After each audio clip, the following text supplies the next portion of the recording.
You know, in the book of Revelation, there's this message to a church that seemed to have it all. A great reputation, tons of activity, but it got this absolutely chilling diagnosis from God. So today, we're going to unpack that haunting paradox of the Church of Sardis. You have a reputation of being alive, but you are dead. That one verse, that's the mystery right at the heart of this whole thing. I mean, it's a spiritual diagnosis that just sounds like an impossible contradiction, right? Right, so you got to ask, how is that even possible? How can a church that's active, that's meeting, that has this great name, actually be considered dead in God's eyes? Okay, let's dive into this. To really get our heads around this, we first have to figure out what the source material even means by spiritual death. We're not talking about an empty building here. We're talking about an empty faith, even if the building is packed. So get this. The source describes spiritual death as a state where all the outward signs are there. You know, the services, the music, the offerings. But that inner spark, that real connection to God, is just gone. Now, what's really powerful is the analogy the source uses. It's like being in a spiritual vegetative state. The body is there, it's technically functioning, but there's no consciousness, no relationship, no true life inside. So who were these people anyway? The Church of Sardis was in a city that was famous for two things: unbelievable wealth from gold and a fortress built so high up on a cliff that everyone thought it was unconquerable. And that culture, that deep-seated pride and self-reliance, is really the key to understanding the spiritual problem that was brewing there. And that leads us right to the core question. What are these specific things that can take a vibrant church and put it into this spiritual vegetative state? Well, the source points to a major culprit: secularization. Basically just letting the world's values creep in and completely take over. And wow, this slide just lays it all out, doesn't it? The difference between how things looked and how they really were is staggering. On the outside, an active church, big crowds, large offerings, a reputation for being alive.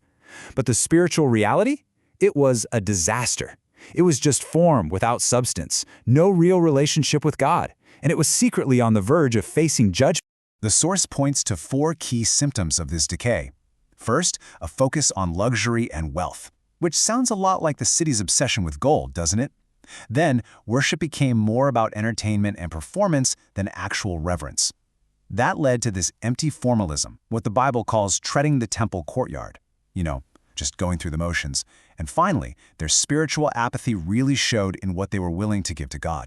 In this next part, man, it just hits you right between the eyes. The source uses this devastating analogy from the Old Testament prophets. The people were bringing their sick, lame, worthless animals as sacrifices. And then it poses the question, would you dare give that to your governor? Of course not. You'd give your absolute best. And yet, this is what they offered to the creator of the universe. It just showed this deep, profound lack of respect and love. But here's the thing. The message to Sardis wasn't just about condemnation. It wasn't hopeless. It actually came with a prescription, a way back from the edge of spiritual death. The command was crystal clear: wake up. The path back to life is laid out in three simple, but man, they are profound steps. First, remember the genuine gospel truth they had received at the very beginning. Second, hold fast to it. Don't just think about it, but actually obey it and protect it. And third, repent. And that just means to make a conscious choice to turn away from that path of worldliness and spiritual decay they were on. And you better believe this prescription came with a serious warning. If they didn't wake up, judgment would come when they least expected it, like a thief in the night. Now, this image was especially powerful for the people of Sardis because their supposedly unconquerable city had been conquered twice in its history because the defenders literally fell asleep on the job. The warning was so clear: your spiritual pride is setting you up for a fall. Okay, so this is where it gets really interesting. The source material argues that this whole message, it's not just some old history lesson. It's presented as a critical warning specifically for the end times. Let's move to this final section and see how it all builds to this really dramatic conclusion about what's at stake. So, there's this big word, eschatology, which is basically just the study of the end times.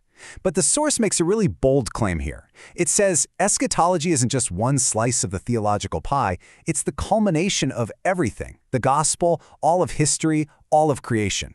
It argues that the end of the story is, in fact, the gospel itself, because that's where all of God's ultimate promises finally come true. According to the source, this final chapter plays out in a pretty clear sequence. It kicks off with the second coming of Christ. That's followed by a period for the unprepared known as the Great Tribulation. This leads to the final judgment and then, ultimately, the creation of a new heaven and a new earth for the faithful. And to really drive home the danger of being unprepared, the source uses an analogy we all know, the time of Noah. People were just totally absorbed in their day-to-day lives, eating, drinking, getting married, and they completely ignored Noah's warnings. They had no idea judgment was coming until the floodwaters were already sweeping them away. The warning is that a church like Sardis, totally consumed by worldly things, is in the exact same kind of danger. So, when you boil it all down, it comes to this: two paths and two completely different destinies. For the overcomers, those who actually wake up and repent, the promises are just incredible. Being dressed in white, having their names kept safe in the book of life, and being personally acknowledged by God. But for the unrepentant, that path leads to being caught completely off guard, facing the Great Tribulation, and in the end, being judged for their deeds. And that's what brings this ancient message from Sardis crashing right into our lives today. The source leaves us with this final, challenging question to really think about. Is our own faith just a reputation, a name that we carry, something we just do on the outside? Or does it possess the genuine, vibrant inner reality of true life?